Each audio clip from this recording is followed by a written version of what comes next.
the human rights situation in Uganda.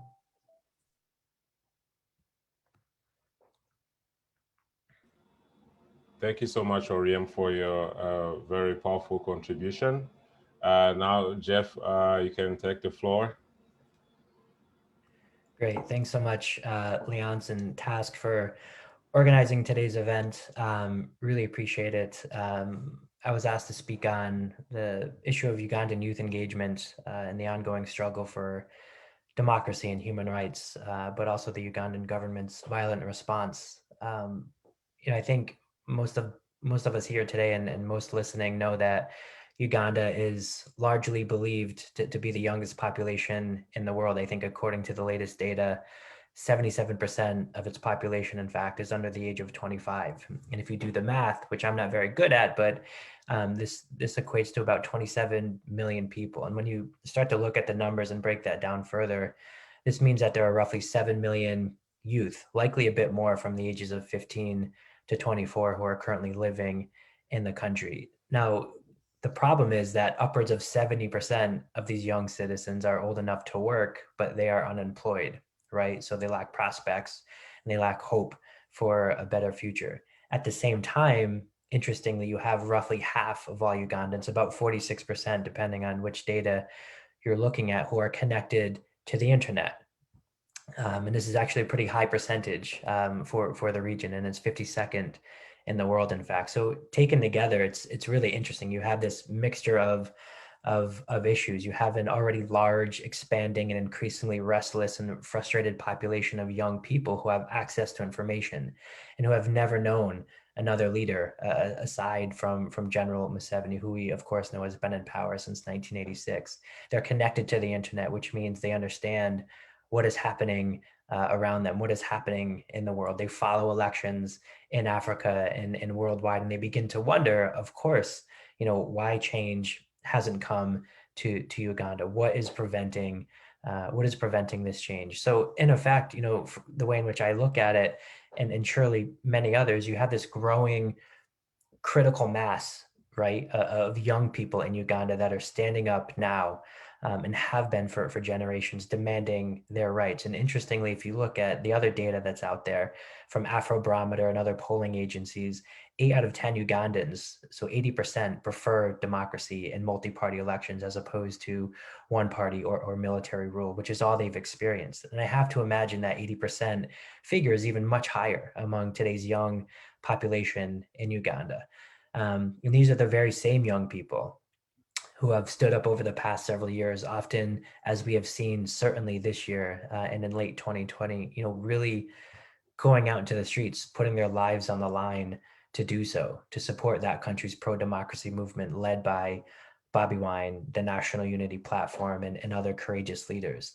An interesting side note here, and I'll sort of explain why I go into this a bit later, but there's only one other country in sub-Saharan Africa today that has a higher percentage of young people between the ages of 18 and 35, and that's Malawi in Southern Africa. And Malawi has seen routine changes of power, including recently at the presidency level, as recently as last year, when the pro-democracy opposition united to unseat an increasingly, what many people saw and many Malawians saw as an increasingly authoritarian incumbent president. Interestingly, too, according to Freedom House, an organization that I worked at for a number of years, Malawi was the only country in the world where democracy actually improved during the COVID-19 pandemic. On the other hand, 80 countries declined, often drastically, and that included Uganda. So this is the scenario, right? Namely, democratic change, reform at the highest levels, government accountability. This is what General Museveni and Ugandan authorities have tried so hard to prevent and to violently suppress. They've seen what has happened in Malawi when youth are empowered, when the opposition is allowed to actively campaign and bring out the vote and defend that vote. So we saw a number of measures in the lead up to the election-like event we saw in January. They prevented participation through violence, but they also did it in very clever nonviolent means, which is the very hallmarks of modern authoritarianism, of which Museveni is at the forefront. For instance, Uganda's Electoral Commission as we know, declined to pursue an extended voter registration period aimed specifically at first-time voters, at the youth. And this was even requested. This move was requested by a number of members of the Ugandan parliament.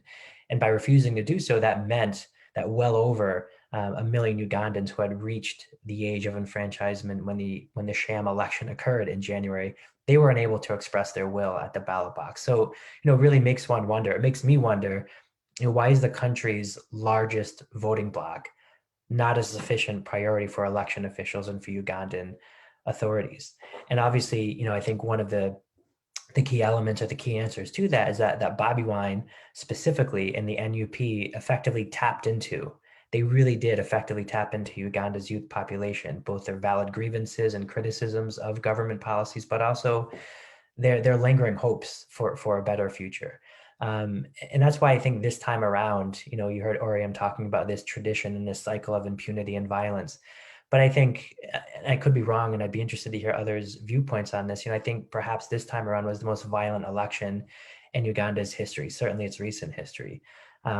So of course, again, as Oriam, expertly went into, while harassing opposition politicians has become a tradition in Uganda, I think the fact that Bobiwine, again, for instance, represents a new generational challenge to an aging autocrat, that's why you saw this very robust and forceful response from the authorities. And I think this is why, of course, authorities repeatedly arrested him and his supporters, prevented him from holding public meetings. They intervened repeatedly to stop journalists from covering him.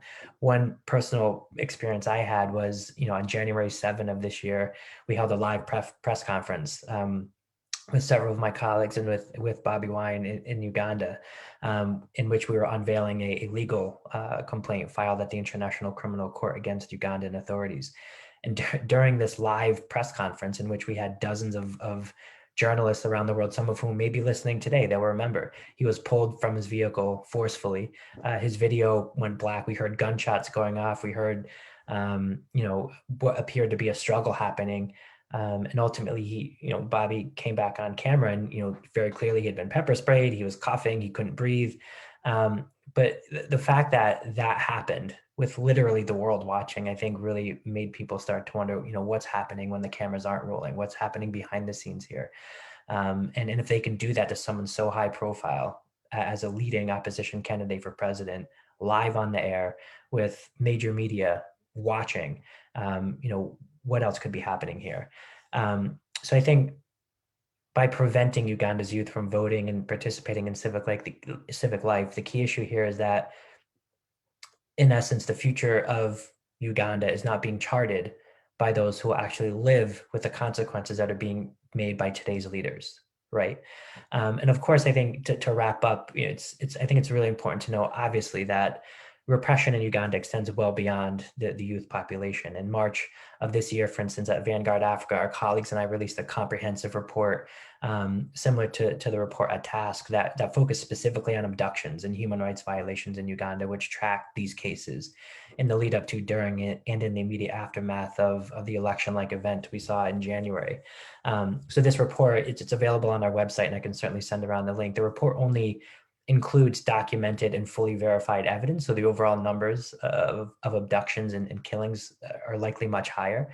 However, we did uncover some very startling figures. For instance, 423 people confirmed abducted by the state, again, and unsurprisingly, many of them affiliated, perceived, or otherwise with the opposition. These are volunteers, these are supporters, these are campaigners. 158 were abducted and brought to military court. So they're not even being treated as civilians. They're being treated as military enemy combatants. They're being treated in a way in which they're enemies of the state, right? They're not even being accorded the rights of a citizen. They're not even being accorded the rights that are enshrined in Uganda's own constitution, that are enshrined in regional continental conventions to which Uganda is a signatory. And overall, we documented 31 people murdered in the lead up to and during the election. Again, the numbers are certainly much higher, but these were the ones we were able to confirm. So I think, in some, democracy in Africa, in Uganda, certainly worldwide, even here in the United States, as we know fully well, faces many mounting obstacles. But one way in which to make it thrive and to make a comeback on the continent and in Uganda specifically, I think, is to work urgently to reduce the barriers to young people's participation.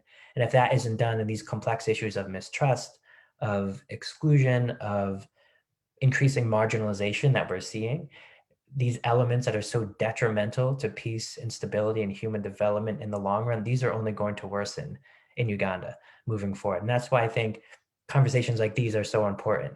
So again, thanks to Task for organizing. And I think it's also an indication, and Oria mentioned this as well, that talking about these issues, doing advocacy, getting more people involved, speaking to different constituencies, speaking to decision makers is so important. And I think that the visa restrictions that were placed on Ugandan officials by the US government last week are an important indicator of that, and why it's so important to keep these conversations alive, keep the spotlight on. As we all know, dictators like General Museveni grow strength in the darkness. They become more emboldened in the shadows. And I think with events like this and continued advocacy, the more light we can shine on this situation, the better it will be moving forward. We just have to keep it up. So thanks again for having me. Thank you, Jeff. I really appreciate your intervention. I also wanted to mention that one of the attendees was asking, why did we cover only Bobiwine? We didn't cover only Bobiwine. Again, as Chloe mentioned in the introduction, this report is not based on a political party or any faction. This report is only looking at human rights abuses, especially torture, regardless who was the victims. Most of the people who provided their testimonies are not even part of a political party. But also wanted to mention that in the process of getting this report together, we received more than 400 reports from individuals in Uganda. We have 400 reports with names and how they were tortured, but we're not able to interview all of them. But probably we'll do another exercise to interview more people. But this is how we came up with this report. So any type of human rights abuse, any type of torture, we're going to make sure that it is reported. At the same time, we need help from citizens to report those abuses so that we could use those to inform the decision makers, policy makers internationally. I don't know if people are going to get justice in Uganda, but many people are working hard to get people who are torturing citizens to be held accountable. So from that, I will invite Nana. And Nana, thank you so much for being part of this conversation. Please go ahead and introduce yourself and share your story. Thank you.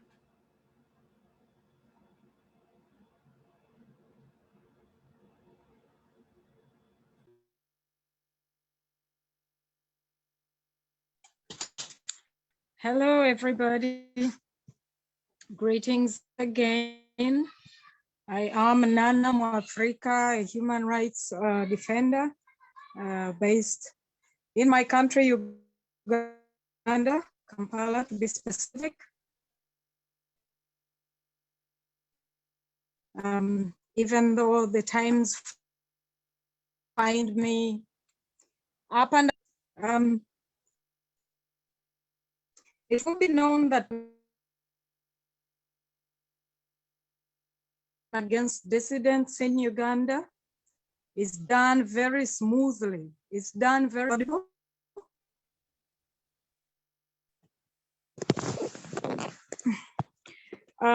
Torture and abuse, all the abuse in Uganda is done very, very quietly. You have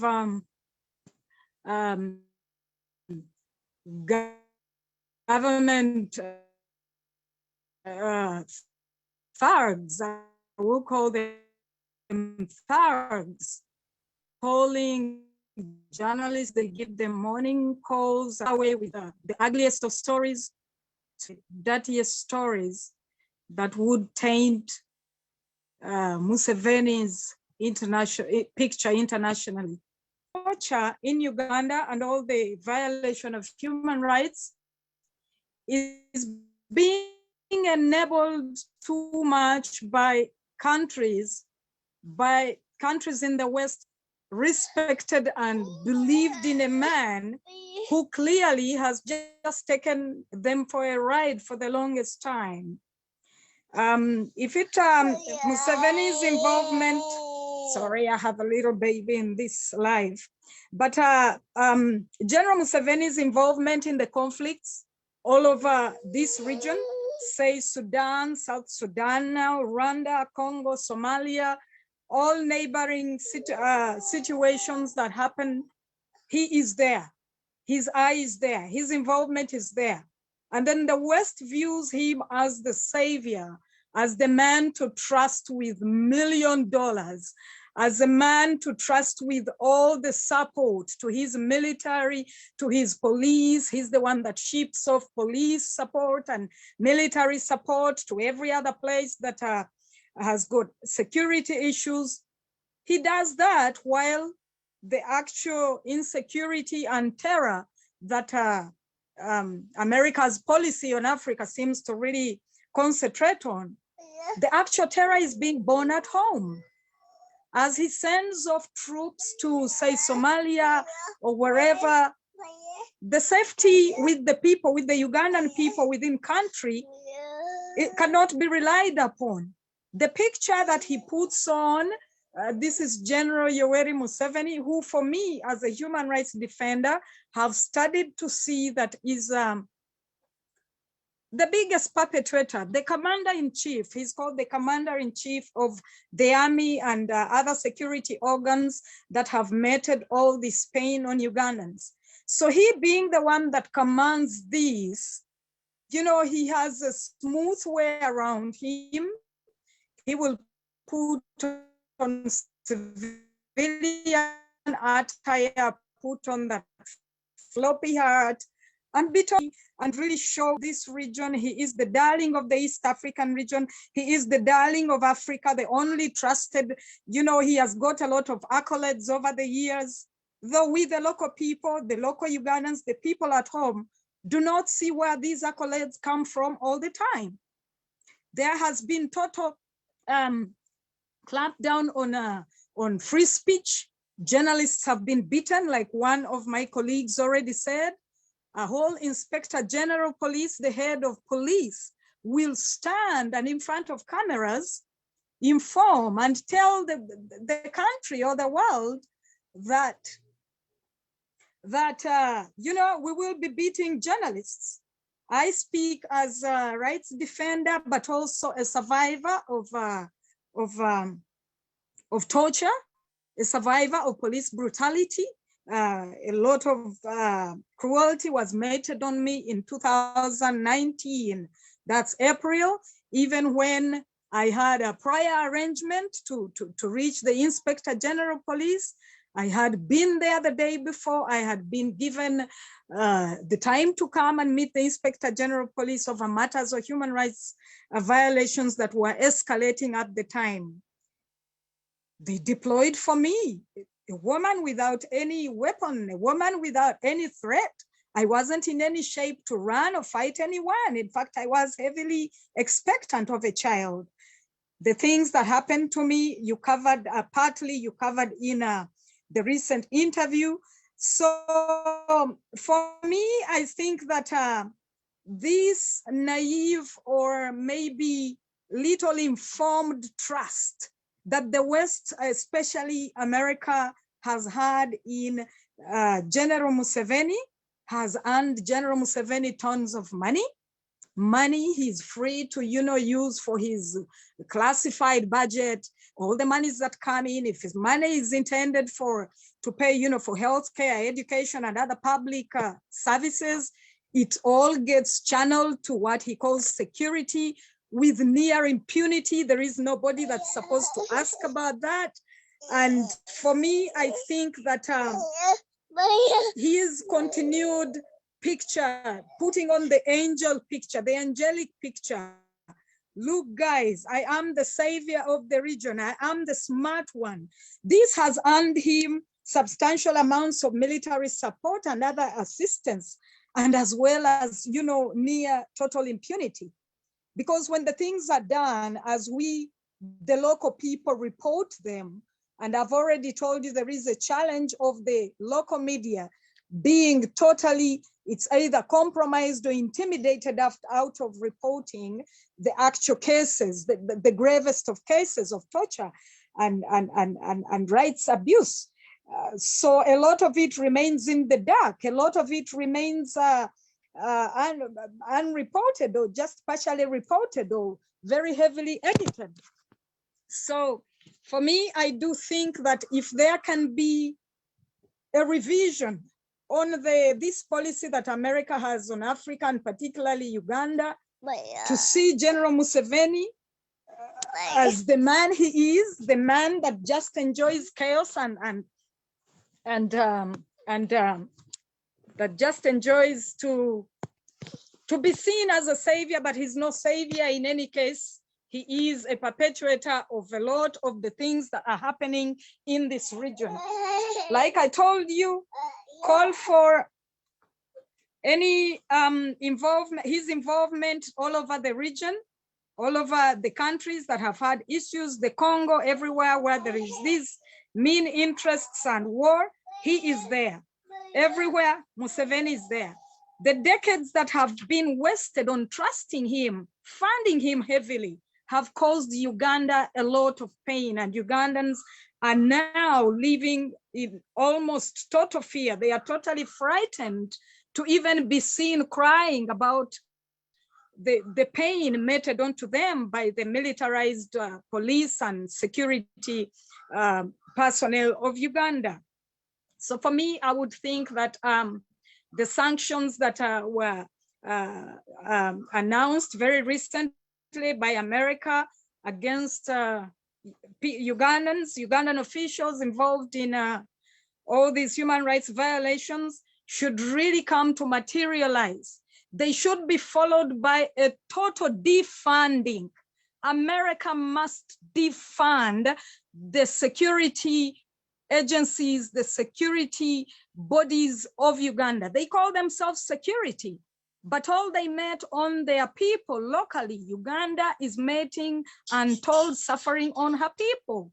The evidence is within the most recent election, the January 14th election. It has left a lot of Ugandans fleeing to nearby countries. Even prior to the election, many Ugandans are in refugee camps in Kenya.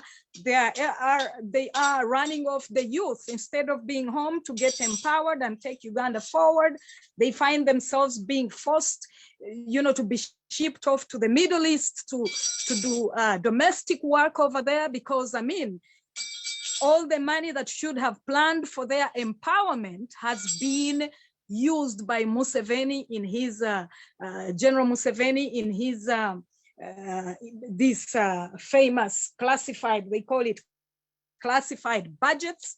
Money comes in, it's supposed to be for COVID management. Before you know it, 3/4 of all of it is going to classified budget for Museveni, and they call it security. It's going to the security forces. It's very hard to understand for the common Ugandan how a country, a nation that should be built on, shared expectations, where the law should be followed, where killers should be punished, where perpetrators of all these violations should be punished and taken to courts of law and to be held accountable. These men are just rewarded with promotions.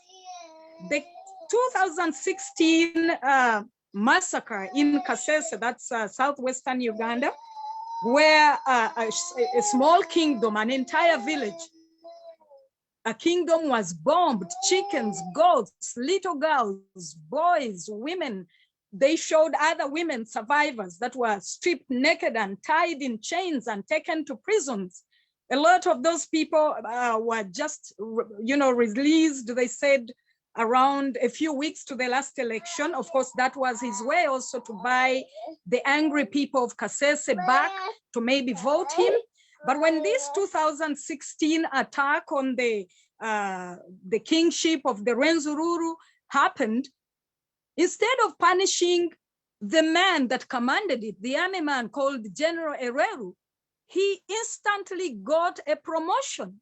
He got promotions, he got more stars on his badge, and then it leaves you totally confused at how does America see these things? How does the taxpayers' money, the ordinary American that pays taxes, which end up coming to Uganda as donor funding, as funding for this and that, but it all winds up being used by one man to just, stand firm and plant firm his dictatorship and his authoritarian regime some more.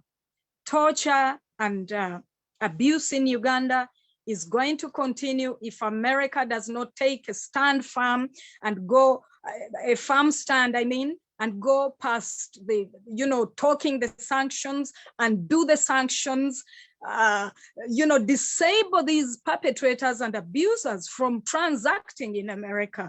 The money sent here from Europe and wherever in the West to support, education and eliminate disease and healthcare and whatever, it is used against Ugandans by, buying cameras to spy on human rights defenders, buying torture vans. There is a van currently that's called the Drone, the infamous Toyota vans that have been used over the past few months to pick up youth from their work, to pick up youth from their homes and take them to torture chambers, make them disappear or take them to prisons. Instead of such money, continued pouring of money in this pit that Museveni calls developing the region, they should just defund him completely.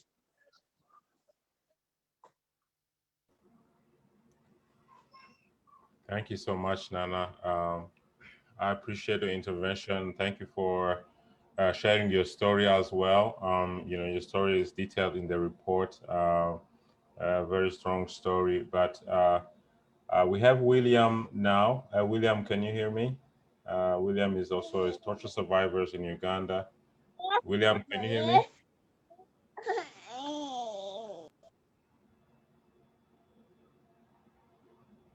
William, are you there? Yeah, William seems to be experiencing technical issues. But I wanted to mention that, torture, we really applaud torture survivors in Uganda, people who came forward and shared their stories. That's how the world is going to see what is happening, because the government of Uganda, as many other governments in Africa, they have a very strong PR. They have very strong PR companies helping them to sell a good image that they don't even have. So it's only by having survivors like Nana, like William, and many others who I can see in our as attendees today, who came forward and shared their stories. That is really, really powerful. I think, as Chloe mentioned, she interviewed more than 20 people, but we received reports from more than 400 people. As William figure out technology, if you have a question, please write it in the question tab. But also I have added in the chat the link to the report. We have a few questions here. How do we interpret the involvement of the civilian youth in perpetrating violence? Maybe one of the panelists could take that question. Hello, my name is Olive. What can anyone do, or what can the United Nations do to control the abuses and torture in Uganda? I have been a victim of this myself, and my family has. Dr. Stella, good to see you on the as an attendee. Doesn't America support Museveni violence and torture because he fight their wars against terror in Somalia, Congo, and South Sudan? Why cancel the visas yet America continues funding his arms? Well, I think Nana also mentioned this. I think we're going to have someone maybe talk about this. Yeah. So these are the questions that we have. Does any of the speaker have a feedback on these two questions?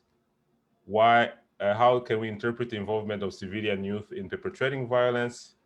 And the other question, what can the United Nations do? And the third question, why the visa sanctions while the West continue to support Museveni in different activities?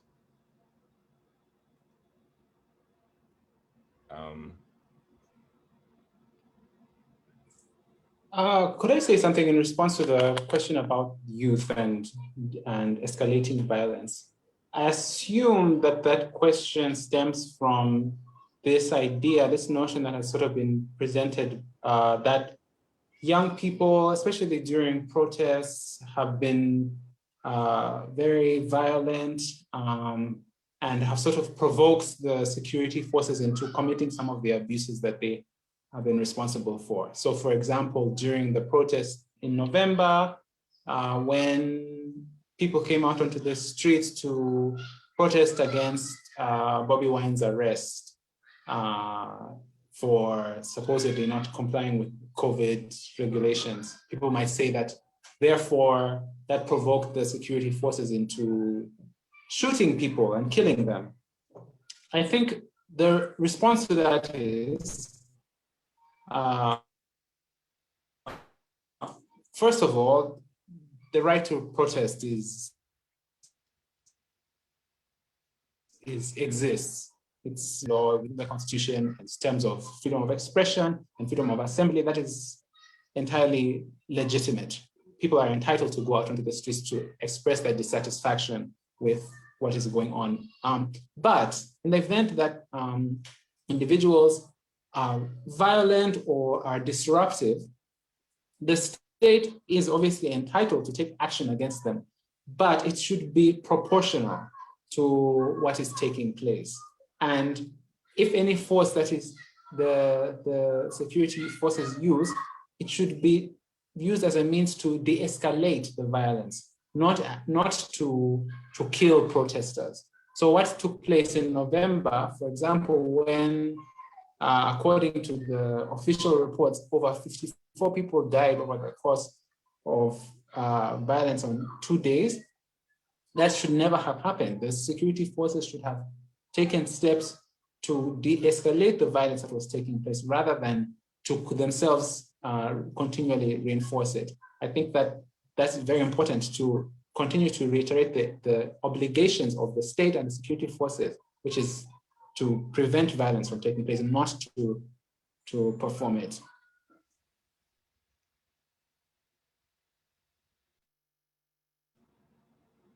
Thank you so much, Oriam, for your feedback. On the question of the US continuing to support Museveni because of what he's doing in Somalia, I'm inviting Andrea, who wrote the section on the international support of Museveni. Andrea, do you want to take 2 minutes to talk about that question? You are muted, Andrea. Yeah, so we were very encouraged by the visa sanctions applied against Ugandan officials, but we need to go much, much further. And there's absolutely no question that one of the reasons the United States continues supporting Museveni is because of the contribution of Ugandan troops in AMISOM fighting al-Shabaab in Somalia. As many people know, Uganda contributes almost 1/3 of the 22,000 troops in AMISOM, and they're supposed to be very effective troops. And my understanding is even though the mandate for AMISOM is supposed to end at the end of 2021, that will not happen. It will probably continue. I just want to take another minute to say, in 2014, Uganda was still contributing a lot of troops to AMISOM. Nothing was any different. But that's when Uganda passed the Anti-Homosexuality Act in 2014. And after that happened, very quickly, this is what happened. The Defense Department, this is all in my report, in my section on US policy in the task report. The Defense Department canceled an aviation exercise with Uganda. They also imposed visa sanctions. They also decided to cancel a $3 million they were going to use for a National Public Health Institute to another African country. And they also canceled a $2.4 million community policing program for Uganda. Now that's small amounts of money, but that goes beyond just applying visa sanctions. And during that time, we still had Ugandan troops in Amisom. So I think it's important now that the United States can at least take some additional actions in the security assistance or in other kinds of programs, redirecting money that it gives to the Ministry of Health, to NGOs working on health. It can still do that now and at least live up to the measures that it took in 2014 when Uganda passed the Anti-Homosexuality Act. And people should take a look at the letter written by Senator Cory Booker and also the one by Senator James Risch about suggestions that they are making, what they would like the State Department to do now following the elections in Uganda.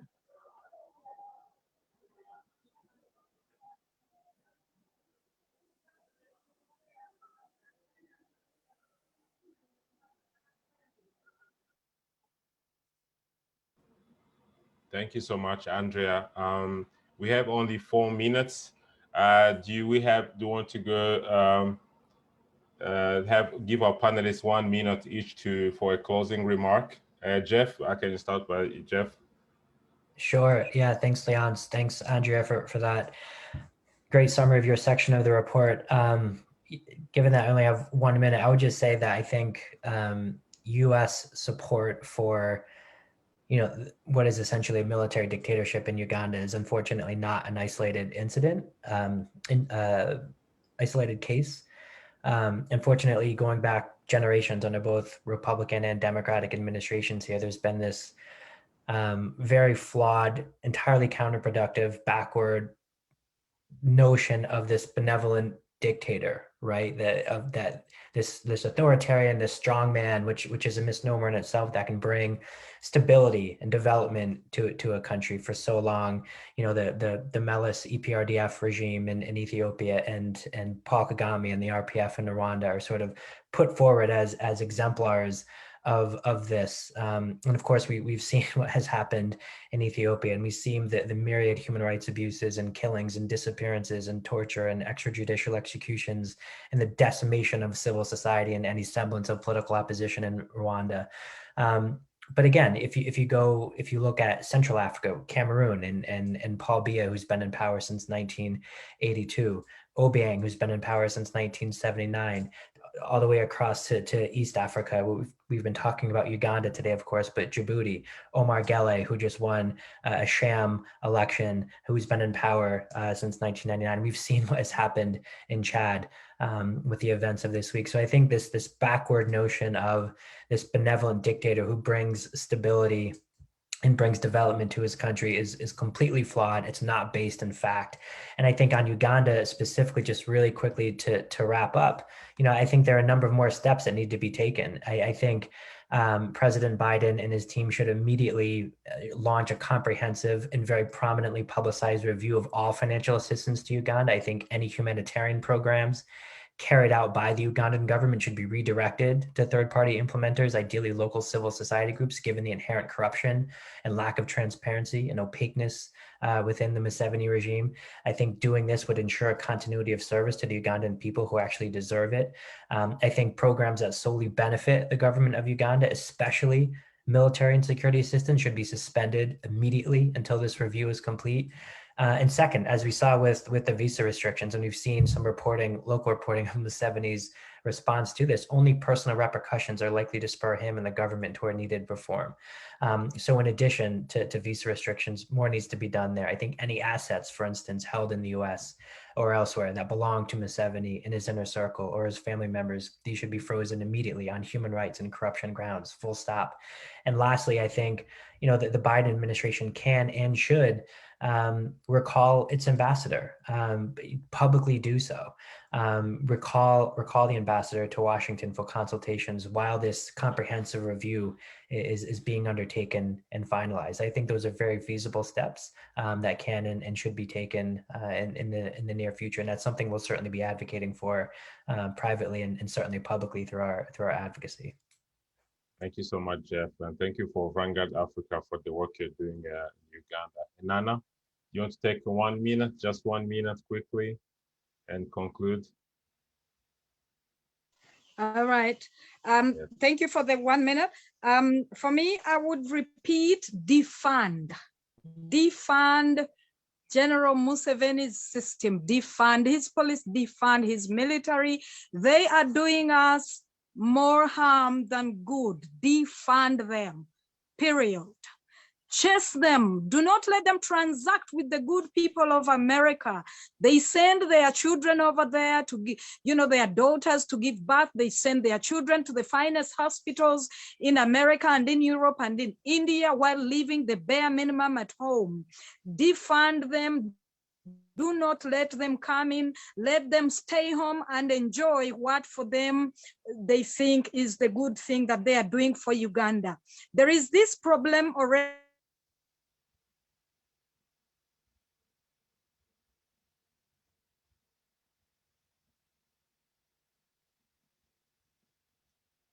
Yeah, I think Nana has their response to Hakan said, one official said, what does he need to come and do in America?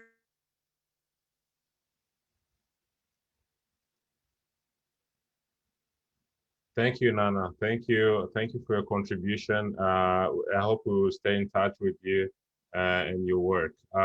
Andrea, quickly, 1 minute.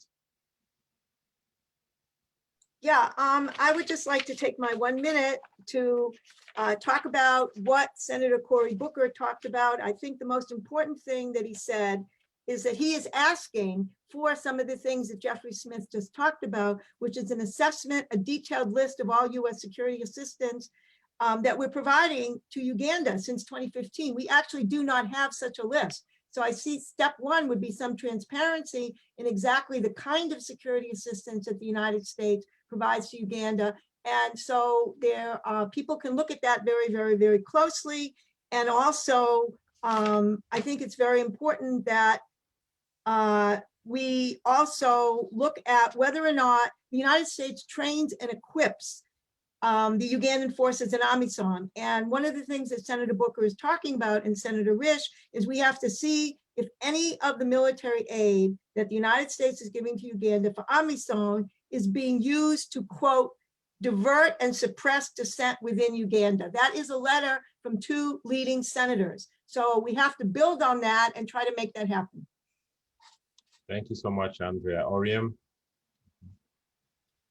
Okay, well, I think I'll sort of take another perspective. Much of the conversation has been about this idea of other people taking action against Uganda, which ideally should be a deterrent to the Ugandan government to basically stop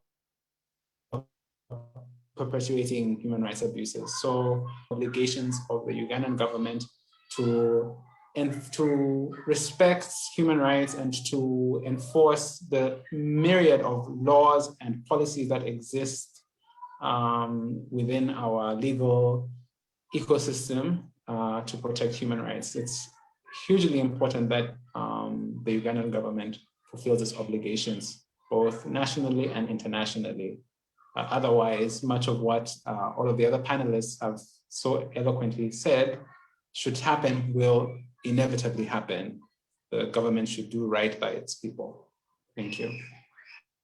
Thank you so much, Oriam. Chloe? Yeah, I think I would just like to use my minute to say thank you to all the survivors that I interviewed in Uganda, especially Nana and Chomia William for joining us today. William wasn't able to speak with us because of poor network, but we still appreciate his time. And I'd like to extend that gratitude to all of the survivors I interviewed for their time and commitment to human rights. I hope that their stories continue to bring awareness about the situation in Uganda, which will then be followed with concrete action, as discussed by all the previous panelists that spoke before me. Thank you so much, Chloe. I'll take this opportunity to thank everyone who contributed to this report. Chloe, who interviewed more than 25 people with really difficult stories. Joanne Goddard, Steve Metalitz, Andrea Barron, Sani O'Connor, all the survivors who provided their stories, all the citizen journalists in Uganda, everyone who is contributing to this webinar. Again, as I said, we have that report available on our website, but I can also share the link. I just shared the link with you. You can go and look at that report and share with others. Many organizations in Washington, D.C. and other places, we're working hard to make sure that accountability is, the next step for torture survivors. They need justice, they need compensation, they need a lot of things, but also the young people of Uganda deserve a country where they can express themselves, where they can contribute to the democracy of their country. So thank you, everyone, and I hope to see you in the near future. Have a wonderful day. Thanks so much. Thank you. Thank you.